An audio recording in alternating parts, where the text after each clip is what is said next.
Assalamualaikum warahmatullahi wabarakatuh. Kami dari kelompok 2 akan mempresentasikan materi kami yang berjudul Identifikasi Anak dengan Spektrum Autis yang diampu oleh dosen Bapak Dr. Imam Yuwono MPD dan Ibu Dewi Ekasari Kusumawati MPD, Fakultas Keguruan dan Ilmu Pendidikan, Program Studi Pendidikan Khusus 2021.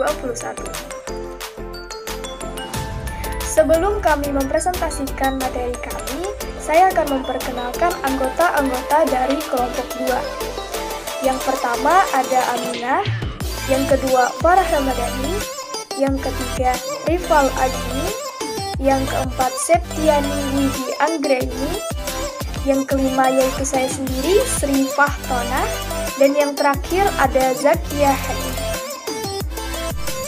Pengertian autisme. Autisme adalah gangguan perkembangan saraf yang mempengaruhi perkembangan bahasa dan kemampuan seorang anak untuk berkomunikasi, berinteraksi, serta berperilaku. Istilah autis hingga saat ini masih banyak masyarakat yang belum mengenal secara baik apa yang dimaksud dengan penyandang autis. Sehingga penyandang autis sering dianggap tidak memiliki kemampuan. Penyebab utama anak mengalami autis adalah adanya gangguan pada otak. Konsep dasar identifikasi anak dengan spektrum autis. Ada 3 aspek yang menjadi landasan apakah seorang anak dapat dikatakan memiliki hambatan perkembangan spektrum autis. Aspek yang pertama yaitu kurangnya kemampuan anak dalam berinteraksi sosial dan mengatur emosionalnya. Aspek yang kedua adalah kurangnya kemampuan anak dalam berkomunikasi. Dan yang ketiga adalah minat terbatas dan gerakan-gerakan berulang tanpa tujuan. Karakteristik atau ciri khas yang ada pada anak dengan hambatan perkembangan spektrum autis seperti anak nampak tuli, sulit berbicara ataupun pernah berbicara namun dia lupa apa yang dibicarakannya. Terus anak tidak mempunyai rasa empati, bahkan ia tidak tahu apa reaksi orang terhadapnya. Anak tidak dapat mengikuti jalan pikiran orang lain. Bahkan kadangkala mereka sering berperilaku yang menyakiti diri mereka sendiri. Pemahaman anak yang kurang. Namun kadangkala anak mempunyai daya ingat yang tinggi pada bidang-bidang tertentu, misalnya perkalian. Dalam belajar, anak mudah memahami lewat gambar-gambar atau visual learners. Anak belum dapat bersosialisasi dengan teman sekelasnya, seperti melakukan kerjasama atau bermain peran. Kesulitan mengekspresikan perasaannya seperti suka marah dan lain sebagainya. Gambaran yang khas atau unik dari anak autis. Individu autis mempunyai gambaran unik tersendiri. Karakteristik tersebut meliputi kecenderungan selektif berlebihan terhadap rangsangan, yaitu kemampuan terbatas dalam menangkap isyarat yang berasal dari lingkungan. Kurangnya motivasi, tidak hanya karena mereka sering menarik diri dan asyik dengan dunianya sendiri, mereka juga cenderung tidak termotivasi untuk menjelajahi lingkungan baru, untuk memperluas lingkup perhatian mereka. Respons stimulatori diri, jika diberi kesempatan, banyak penyandang autis yang menghabiskan sebagian waktu bangun atau terjaganya pada aktivitas non-produktif tersebut. Yang terakhir, respon unik terhadap imbalan dan konsekuensi lainnya. Anak autis belajar paling efektif pada kondisi imbalan langsung. Yang ketiga, gambaran perilaku autistik. Perilaku adalah segala sesuatu yang orang kerjakan atau katakan. Jadi perilaku adalah apa saja yang kita dapat lihat, rasakan, atau dengar ketika seseorang melakukan kegiatan tertentu, dan juga apa yang kita sendiri katakan dan kerjakan. Banyak perilaku autistik yang berbeda daripada perilaku normal. Perbedaannya yaitu adanya perilaku yang berkelebihan atau adanya perilaku yang berkekurangan yang mungkin sampai pada tingkat yang hampir tidak ada. Perilaku berlebihan misalnya mengamuk atau tantrum dan perilaku stimulasi diri. Jika intensitas dan frekuensi perilaku yang berlebihan itu muncul, maka perilaku-perilaku tersebut merupakan masalah di rumah dan mengganggu ketika orang tua membawa anak ke tempat umum. Pada kasus-kasus yang lebih ekstrim, tantrum mungkin terjadi menjadi sedemikian hebat sehingga perilaku-perilaku tersebut juga mengganggu proses belajar. Instrumen identifikasi anak dengan spektrum autis. Kondisi atau perilaku awal anak merupakan komponen penting yang perlu dipertimbangkan dalam pengembangan program pendidikan, khususnya dalam layanan bimbingan dan konseling yang hendak dilakukan terhadap anak autistik.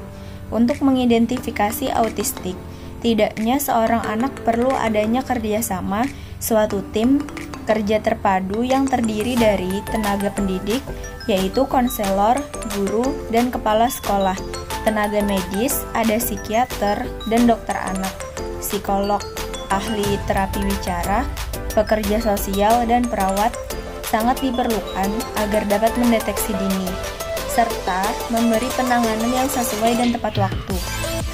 Semakin dini terdeteksi dan mendapat penanganan yang tepat, akan dapat mencapai hasil yang optimal. Bermain musik dapat meningkatkan komunikasi sosial pada anak autis. Berikutnya ada cara identifikasi anak dengan spektrum autis.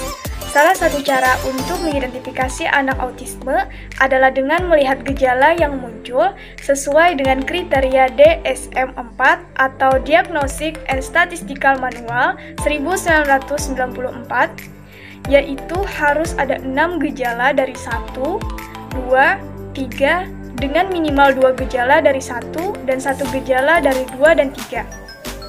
Gangguan kualitatif dalam interaksi sosial yang timbal balik minimal harus ada 2 gejala di bawah ini, yaitu tidak mampu menjalani interaksi sosial yang cukup memadai, kontak mata yang sangat kurang, ekspresi muka yang kurang hidup, gerak-gerik kurang tertuju, tidak bisa bermain dengan teman sebaya, tidak empati atau tidak merasakan apa yang dirasakan orang lain, kurang mampu mengadakan hubungan sosial dan emosional yang timbal balik. Berkomunikasi secara verbal. Bila anak bisa berbicara, maka berbicaranya tidak dipakai untuk berkomunikasi.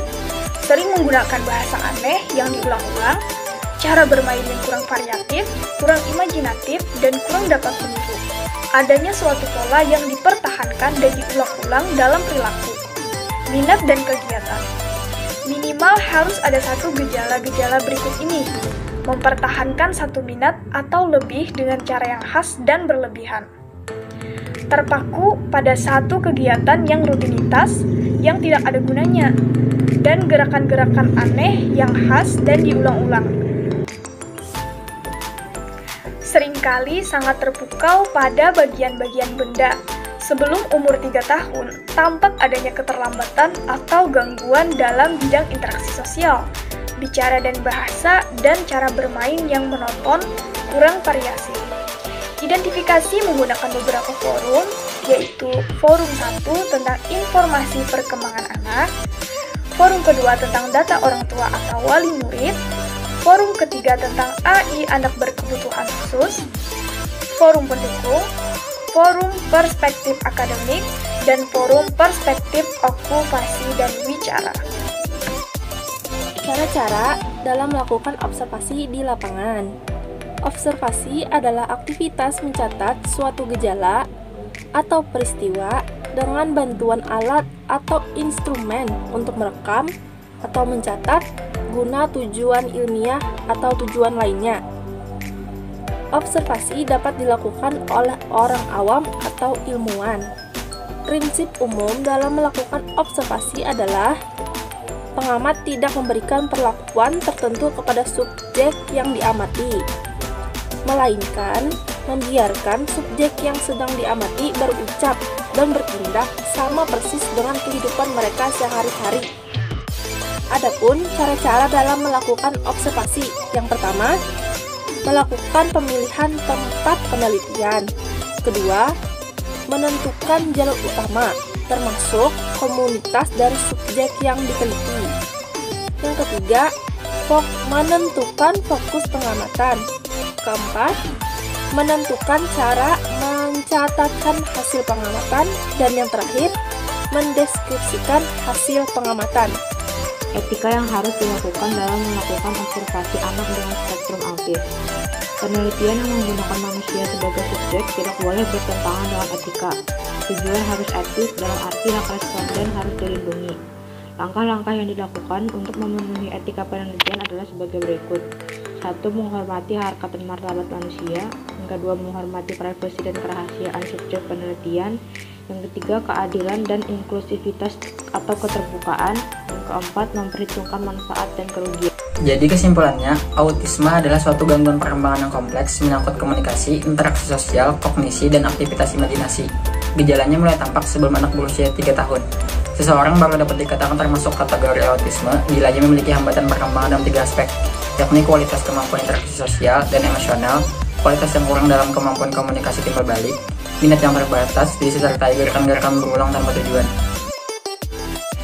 Baiklah, mungkin itu saja yang dapat kami sampaikan mengenai identifikasi anak dengan spektrum autis.